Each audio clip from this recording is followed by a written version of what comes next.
പുതിയ ഡൽഹി മുഖ്യമന്ത്രിയെ ഇന്ന് പ്രഖ്യാപിക്കാനാണല്ലോ സാധ്യത. ഇന്ന് BJP നിയമസഭാ കക്ഷി യോഗവും ഉടൻ ചേരുന്നു. കക്ഷി നേതാവിനെ ഇന്ന് തെരഞ്ഞെടുക്കും.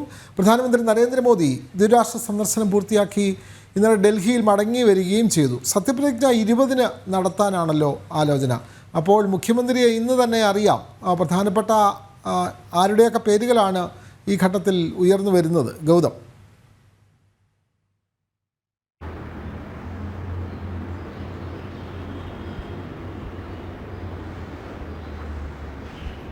വിനോദ്, BJP നിയമസഭാ കക്ഷി യോഗം ഇന്ന് ചേരുമെന്ന പ്രഖ്യാപനം നടത്തിയിട്ടില്ല. ഉടൻ നടത്തും എന്നാണ് BJP നേതൃത്വം വ്യക്തമാക്കിയിരിക്കുന്നത്. അതായത് പ്രധാനമന്ത്രി നരേന്ദ്രമോദി ദ്വിരാഷ്ട്ര സന്ദർശനത്തിനായി 11-നാണ് ഡൽഹിയിൽ നിന്നും തിരിച്ചത്. ആദ്യം ഫ്രാൻസിലും അതിനുശേഷം അദ്ദേഹം ഐതിഹാസികമായ അമേരിക്കൻ പര്യടനവും പൂർത്തീകരിച്ച് ഇപ്പോൾ തിരിച്ച് ഡൽഹി ലക്ഷ്യമിട്ടുള്ള യാത്രയിലാണ്. അദ്ദേഹം വിമാനത്തിലാണ് ഇപ്പോൾ ഉള്ളത്.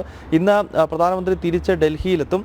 അതിനുശേഷം ഇത് സംബന്ധിച്ചുള്ളൊരു അന്തിമമായ തീരുമാനമുണ്ടാകും. ഒരുപക്ഷെ ഇന്ന് അതല്ലെങ്കിൽ അടുത്ത ദിവസങ്ങളിലാകും BJP നിയമസഭാ കക്ഷി യോഗം ചേർന്ന് മുഖ്യമന്ത്രിയെ സംബന്ധിച്ചുള്ള തീരുമാനമെടുക്കുക. അതിന് മുൻപ് BJPയുടെ ദേശീയ നേതൃത്വമാണ് ആരെ തെരഞ്ഞെടുക്കണമെന്നത് സംബന്ധിച്ചുള്ളൊരു നിർദ്ദേശം മുന്നോട്ട് വയ്ക്കുന്നത്. ഒപ്പം നിരീക്ഷകരെ പ്രഖ്യാപിക്കേണ്ടതുണ്ട്. ആ പ്രഖ്യാപനം ഒരുപക്ഷെ ഇന്ന് ഉണ്ടായേക്കാം. അതായത് കേന്ദ്ര നിരീക്ഷകരുടെ നേതൃത്വത്തിലാണ് ഈ നിയമസഭാ കക്ഷി യോഗം. അതായത് മുഴുവൻ MLA-മാരുടെയും യോഗം ചേരേണ്ടത്. അത് ഡൽഹിക്ക് പുറത്തുള്ളവരാകണം ആ നിരീക്ഷകർ എന്നതാണ് BJPയുടെ ഭരണഘടന ചൂണ്ടിക്കാണിക്കുന്നത്. അതിനാൽ തന്നെ അടുത്ത ദിവസങ്ങളിൽ ഒരുപക്ഷെ നിയമസഭാ കക്ഷി യോഗം ചേർന്നേക്കാം. ഇതിൻ്റെ നിരീക്ഷകരെ ഇന്ന് വൈകുന്നേരം പ്രഖ്യാപിക്കാനുള്ള സാധ്യതയുണ്ട്. എന്തായാലും ഈ വരുന്ന ആഴ്ച, അതായത് ഈ ഞായറാഴ്ച തുടങ്ങുന്ന അടുത്ത ആഴ്ചയിൽ തന്നെ പുതിയ സർക്കാരിൻ്റെ സത്യപ്രതിജ്ഞ ഉണ്ടാകുമെന്ന കാര്യത്തിൽ യാതൊരു സംശയവുമില്ല.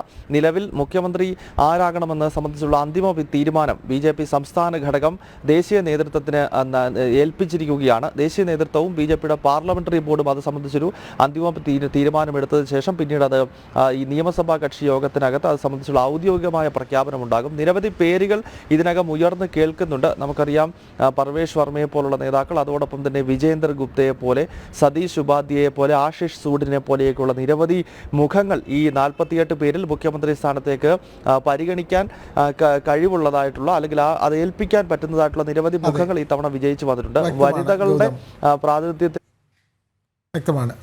ഉടൻ നിയമസഭാ കക്ഷി യോഗം ഉടൻ ചേരുമെന്നാണ് പറഞ്ഞത്. ഇന്ന് ചേരും എന്നുള്ളതല്ല, വളരെ പെട്ടെന്ന് അത് അക്കാര്യത്തിൽ തീരുമാനമാകും. പ്രധാനമന്ത്രി മടങ്ങിയെത്തിയാൽ ഉടൻ തന്നെ അക്കാര്യത്തിൽ തീരുമാനമാകുമെന്നാണ് ഗൗതം റിപ്പോർട്ട് ചെയ്യുന്നത്.